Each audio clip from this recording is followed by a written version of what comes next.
À la une de l'actualité, le Fonds monétaire international va soutenir la politique économique et les efforts de réforme du gouvernement gabonais à travers un nouveau programme triennal au titre du mécanisme élargi de crédit, lequel s'étendra sur la période 2021-2023 pour un montant global de 307 milliards de francs CFA.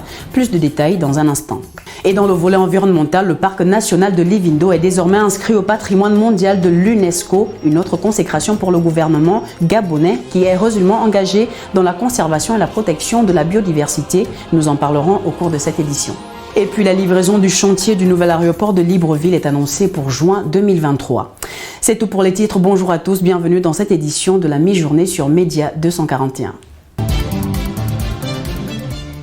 Ouvrons cette édition en économie comme annoncé en titre. Le Fonds monétaire international renouvelle sa confiance au Gabon à travers un nouveau crédit du montant global de 307 milliards de francs CFA. L'annonce a été faite par le Premier ministre Rose Christian Osuka Raponda ce 28 juillet 2021 à travers ses réseaux sociaux. Le conseil d'administration du FMI vient d'approuver l'accord économique et financier triennal pour l'année 2021-2023. La consécration du travail du président Ali Bongo Ondimba et du gouvernement a-t-on pu lire sur le compte Twitter du chef du gouvernement gabonais. Pour elle, cet accord est une marque de confiance importante dans la capacité du Gabon à se reformer et à transformer son économie. Selon l'institution de Bretton Woods, cet accord servira à réaliser un assainissement budgétaire pour assurer la viabilité de la dette tout en protégeant la croissance, l'environnement et les populations les plus vulnérables. Améliorer le cadre de la gestion des finances publiques, renforcer la gestion de la dette publique, consolider la stabilité et l'inclusion financière et améliorer la gouvernance, promouvoir également la lutte contre la corruption et instaurer un climat favorable aux affaires. La nouvelle marque de confiance du FMI témoigne la solide capacité de la solvabilité du Gabon sur la scène internationale. Pour rappel, le précédent accord entre l'institution financière et le gouvernement était arrivé à échéance en 2020. Parlons à présent d'environnement. Le ministère des Eaux et Forêts a dévoilé hier, mercredi 28 juillet, la nouvelle inscription du parc national de Livindo dans le compartiment nature au patrimoine mondial de l'UNESCO. Alors que le dossier avait été présenté en janvier 2020, puis discuté et adopté après modification de certains aspects, le Gabon a vu hier, mercredi 28 juillet 2021, l'UNESCO valider l'adhésion du parc national de Livindo à la longue liste du patrimoine mondial.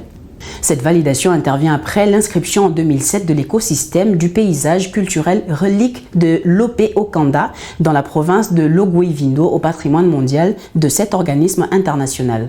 Situé sur l'équateur de la partie centrale du Gabon, le parc national de Livindo, qui s'étend sur près de 300 000 hectares, est encore intact du fait de ses caractéristiques naturelles et selon l'UNESCO, un paysage d'une grande valeur esthétique. Il faut noter que plusieurs sites naturels et mixtes du Gabon sont dans le starting block pour faire partie de cette liste.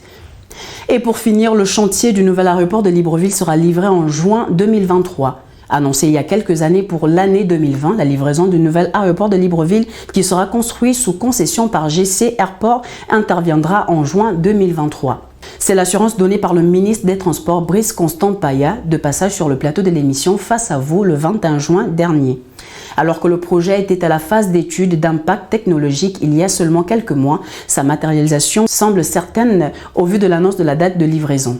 Selon le ministre des Transports, c'est ce qui est prévu dans l'avenant et les accords que nous avons signés avec GC Airport. Cette annonce succède à la mission de l'Agence pour la sécurité de la navigation aérienne en Afrique et à Madagascar. Bien que les délais de livraison de 2020 semblent dépassés, le gouvernement et son partenaire GC Airport veulent tout à prix faire aboutir ce projet tout aussi important. Et c'est ainsi que se termine ce 1345. Restez câblés sur les programmes de Média 241. Merci pour votre fidélité. Je vous souhaite de passer une excellente après-midi. Au revoir.